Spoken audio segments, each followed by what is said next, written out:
और आपको बता दें कि उन्नाव में इस वक्त चहल पहल बहुत ज्यादा तेज है। वहां पर पूरा सरकारी अमला जुटा हुआ है खजाने की खोज में।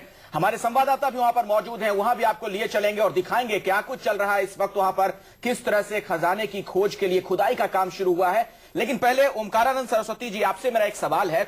रामायण में तो इस बात का जिक्र दिखता है, मंदोदरी ने एक सपने का जिक्र किया था कि एक बंदर आएगा और लंका में आग लगाकर चला जाएगा, लेकिन कलयुग में भी क्या इस तरह के सपने आते हैं?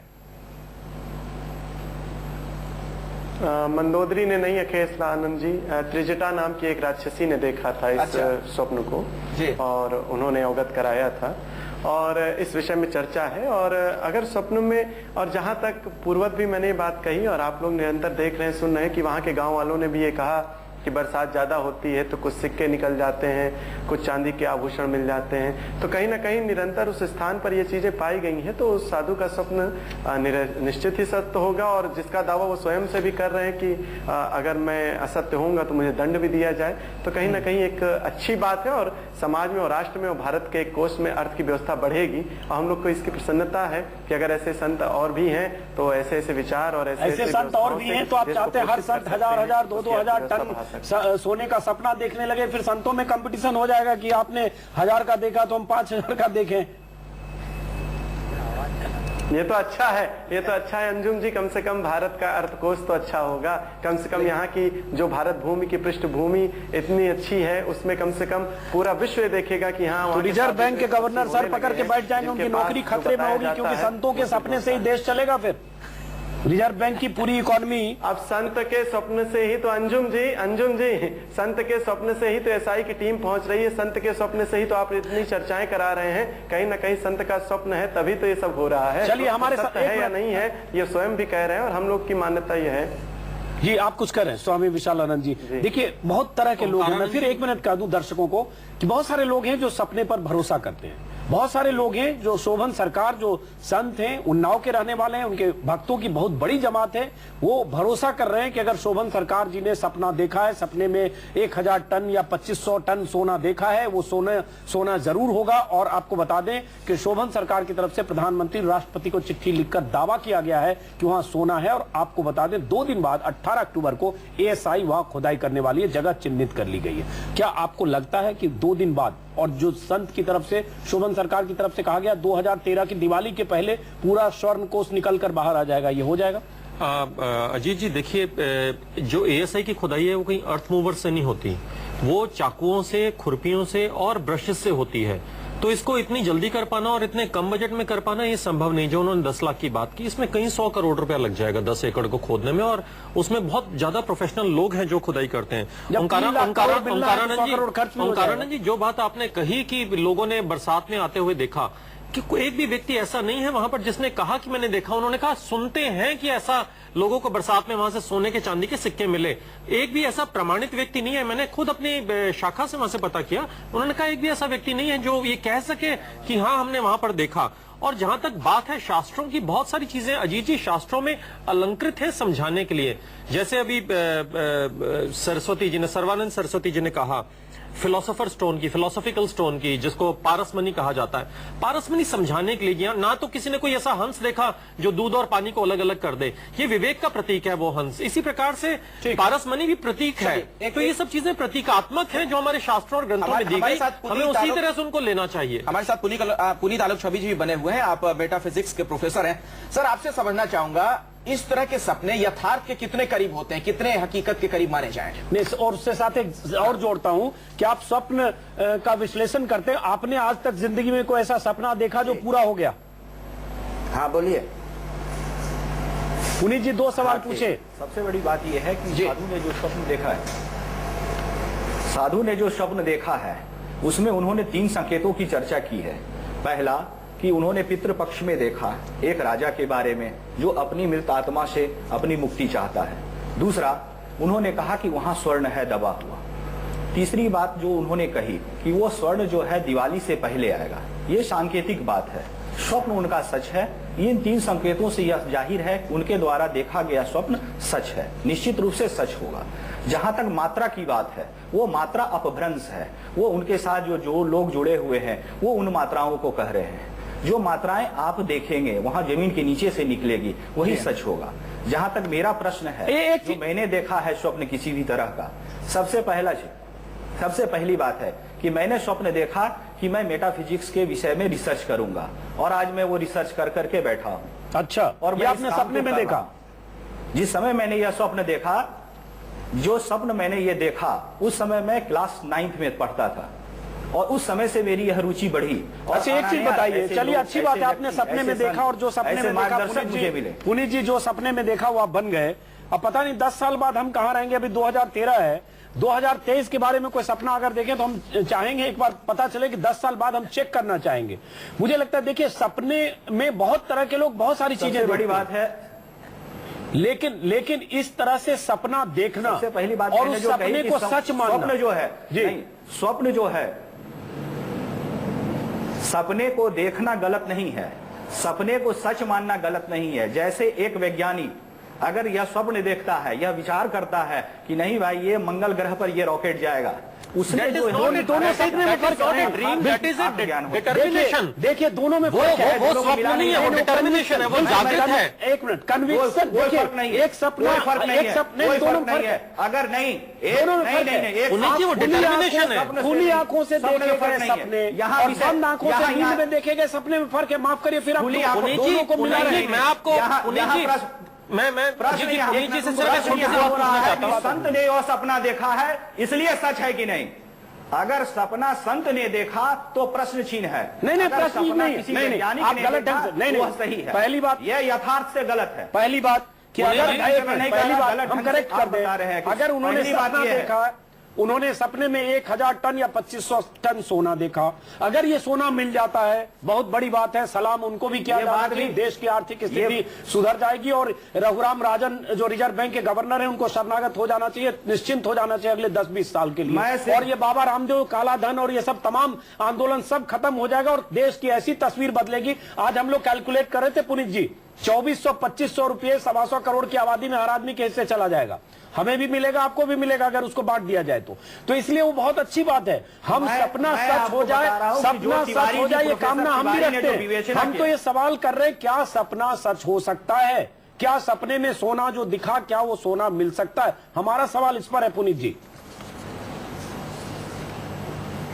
मैंने वही बात आपको बताई कि अगर संत ने सपना देखा है और उस संत ने जो 3 संकेत हमें बताए, पहला कि पितृपक्ष में मैंने यह देखा कि उस राजा ने अपनी मुक्ति के लिए मुझसे आग्रह किया, फिर मैंने अपने गुरु की आज्ञा से इस कार्य को आगे बढ़ाया।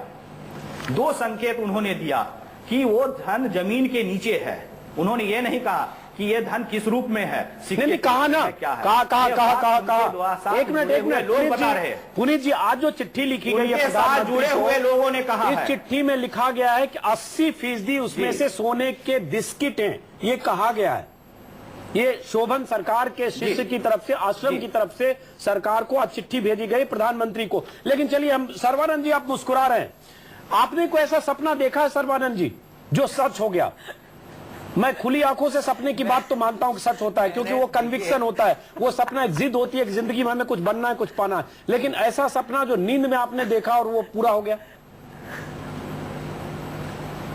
अजीत जी, मैंने ऐसा कोई सपना नहीं देखा, लेकिन इतने तपस्वी संत की बात है तो मैं तो चाहता हूं कि भारत के लिए, आपकी बात से सहमत हूं, ये सपना मैं भगवान से प्रार्थना करता हूं कि निश्चित सत्य हो जाए, और सच हो जाए तो निश्चित है देश का संकट टल जाएगा जी। तो मैं तो आपकी बात से सहमत हूँ, ओंकारानंद जी की बात से सहमत हूँ। ठीक है जी, ठीक है। तिवारी जी, आपसे मेरा सवाल है, दरअसल आपने भी सुना पुनीत जी का जो कहना था, वो मानते हैं कि ये सपना सच होगा, हालांकि जो सोने की मात्रा है उसको लेकर उन्हें शक है कि हो सकता है ये कम हो। क्या आपका भी ऐसा ही सोचना है? नहीं, हमारा सोचना कुछ नहीं है। नहीं, वो तो और ना हम किसी तरह के सपने में विश्वास करते हैं, और ना हम लोग सपने के आधार पे पुरातत्व में कोई कार्य करते हैं। लेकिन चूंकि यहाँ पर पब्लिक की इच्छा है, मंत्री चाहता है, और आर्कियोलॉजिकल सर्वे ऑफ इंडिया एक अनुशासित विभाग है, वो उस कार्य को कर रहा है बिना किसी प्रकार की टीका टिप्पणी किए। तो हम लोगों को भी अब 10-15 दिन शांत रहना चाहिए और इस बात की प्रतीक्षा करनी चाहिए कि उत्खनन हो जाए, और उसमें जो भी निकलेगा, सोना निकलेगा तो इस देश का, मिट्टी निकलेगा तो इस देश का। ठीक है, तो एक साधु ने सपना देखा और पूरा सरकारी अमला सरकार ने झोंक दिया है उस सपने की हकीकत को जानने के लिए कि आखिर जमीन के नीचे वाकई क्या सोना है। हम सपने की बात कर रहे हैं। एक सरकार ने सपना देखा, एक सरकार उस सपने का पीछा करते हुए 1000 टन सोने के खजाने की तलाश कर रही है। एक सरकार, शोभन सरकार, संत, उन्नाव के साधु, जिन्होंने सपना देखा। सपने में एक राजा आए, राजा की आत्मा आई, भटकती आत्मा। उस आत्मा ने कहा मुझे मुक्ति चाहिए, लेकिन मुक्ति के लिए जरूरी है कि मेरे खंडरनुमा किले के नीचे 1000 टन सोना दफन है, उसे निकालो, मुझे मुक्त करो। उस साधु ने, शोभन सरकार ने केंद्र सरकार को चिट्ठी लिखी, प्रधानमंत्री को चिट्ठी लिखी, केंद्रीय मंत्री वहां गए, मौके का मुआयना किया। आज सरकार, केंद्र सरकार वहां खुदाई करवा रही है, एएसआई के अफसर वहां मौजूद हैं। 2 दिन बाद 18 अक्टूबर को खुदाई होगी और जैसा कि दावा है शोभन सरकार का, संत का, कि दिवाली 2013 के पहले यानी अगले 18 से 20 दिनों के भीतर वहां 1000 टन सोना निकल सकता है। सपने में सोने का दिखना और उस सपने की खोज, उस सोने की खोज सरकार की तरफ से किया जाना अपने आप में बहुत दिलचस्प मामला है। हम एक बार हम फिर चलते हैं, पुनीत आलोक हैं। पुनीत जी, मैं एक चीज समझना चाहूंगा, चूंकि आप सपनों का विश्लेषण करते हैं, समझना ये चाहूंगा ये विश्लेषण का तरीका क्या होता है, कैसे विश्लेषण करते हैं कि अगर सपने में कोई चीज दिखी वो सपना साकार हो सकता है, इस विश्लेषण का क्या तरीका है? सबसे पहला बात यह होता है कि जो तत्व है, यानी जिसने स्वप्न देखा है, उस तत्व की विवेचना करनी होती है। वह संत है, उसने सही मन से देखा है, उसने किसी लालच से देखा है, किसी लोभ के कारण उसने देखा है। जिस संत ने देखा है उसका मूल कारण है उस राजा के आत्मा की मुक्ति, ना कि उस संत का मूल कारण है उस सोने की खोज। यहाँ पर इस विषय को क्लियर होना चाहिए। उस संत ने कहा कि उस राजा के आत्मा की मुक्ति तभी होगी जब वह स्वर्ण मुद्रा निकलेगी या वह स्वर्ण कोष निकलेगा। तीसरी बात कि जिस समय में उस संत ने उस सपने को देखा वह पितृपक्ष का समय था। पितृपक्ष में जो हिंदू मान्यता है, जो हिंदू शास्त्र में कहा जाता है कि जो अतृप्त आत्माएं हैं वो अपनी मुक्ति के लिए अपने लोगों से, अपने गुरुजनों से माध्यम से संकेत देते हैं। चलिए, वो संकेत दिया अतृप्त आत्मा ने, राजा राव बख्श सिंह के आत्मा ने, जिन्हें अंग्रेजों ने फांसी पर लटका दिया था 150 पौने 200 साल पहले। उस राजा की भटकती आत्मा ने संत को सपने में दर्शन दिए और कहा मुक्ति के लिए हमारे किले के नीचे से 1000 टन सोना निकालो, मुझे मुक्त करो। और उसके बाद ये चिट्ठी केंद्र सरकार की तरफ से, एक सरकार की तरफ से दूसरे सरकार को, और वहां खुदाई शुरू। अब हम इस पर बात करेंगे, जानने की कोशिश करेंगे, लेकिन आपको बता दें उन्नाव की स्थिति यह है कि देश भर से लोग वहां पहुंच रहे हैं। उस गांव में जहां ये किला है, जहां खुदाई होनी है, उस गांव के बहुत सारे युवक जो अलग अलग शहरों में रहते थे वो वहां पहुंचने लगे और उनकी एक लंबी विश लिस्ट है उन युवकों की, गांव के लोगों की। उन्होंने तमाम तरह के सपने अब उस सपने पर देखे हैं, एक सपना से दूसरा सपना जुड़ा है। गांव के लोगों को लगता है अगर 1000 टन सोना उनके गांव से निकल गया तो उनके गांव और आसपास के पूरे इलाके की तकदीर और तस्वीर दोनों बदल जाएगी। इसलिए बहुत सारे लोग उस गांव में जुटे हैं। लगातार सबकी नजर है कब खुदाई हो और कब सोना निकले। और ज्यादातर लोग जो वहां मौजूद हैं, ज्यादातर लोग आपको बता रहा हूं, वो मानते हैं कि शोभन सरकार ने अगर सपना देखा है तो ये सच होगा और खुदाई होगी। 2 दिन बाद हमारी नजर होगी लगातार, हमारे संवाददाता कुमार कुंदन वहां मौजूद हैं, और खुदाई होगी और खुदाई के बाद सोना निकलेगा। जी, स्वामी सर्वानंद सरस्वती जी, आपसे मैं एक सवाल पूछना चाह रहा हूं। आपको नहीं लगता है कि साधु संतों ने बड़ा काम आसान कर दिया सरकार का भी, क्योंकि इसके पीछे पूरा एक सरकार का तंत्र लगा होता है कि जमीन के नीचे कौन से खनिज पदार्थ दबे हुए हैं, कौन सी ऐसी बेशकीमती चीजें दबी हुई हैं, उनको निकाला जाए, उसके लिए करोड़ों रुपए रिसर्च पर खर्च किए जाते हैं। लेकिन अब तो साधु संत अगर सपने देख लें तो इसी से आसानी से पता चल जाएगा कहां क्या दबा है, छिपा है। अखिलेश, देखिए 2 बातें हैं, आप 2 बातें मत जोड़िए। साधु संत यहाँ क्या कर रहे हैं वो भी आपकी नजर में है। ये एक ऐसा तपस्वी जो गंगा किनारे जल लेता है, गंगा जल लेता है, अपनी कभी फोटो नहीं खिंचाता, जिसने समाज में कभी नहीं गया है। अच्छा। उसकी दृष्टि में, वो स्वप्न नहीं, उसकी दृष्टि में ऐसा अनुभव आया है। तो हो सकता है हम भी तो सकारात्मक दृष्टि लेकर के चल रहे हैं, निगेटिविटी क्यों लाए, मैं पॉजिटिविटी में जीता हूं। ऐसा ये वो सामाजिक संत नहीं है, वो दिल्ली में नहीं रहता है, वो एक जंगल में रहता है और आज तक समाज से बिल्कुल कटा हुआ है। तो ऐसा संत अगर कुछ अनुभव से कह रहा है तो निश्चित है जी, मैं चाहता हूँ कि और संतों को मत जोड़िए, और संतों तो कितना वैज्ञानिक क्यों कहते हैं इन सपनों को हम यथार्थ के कितने करीब माने, एक बड़ा सवाल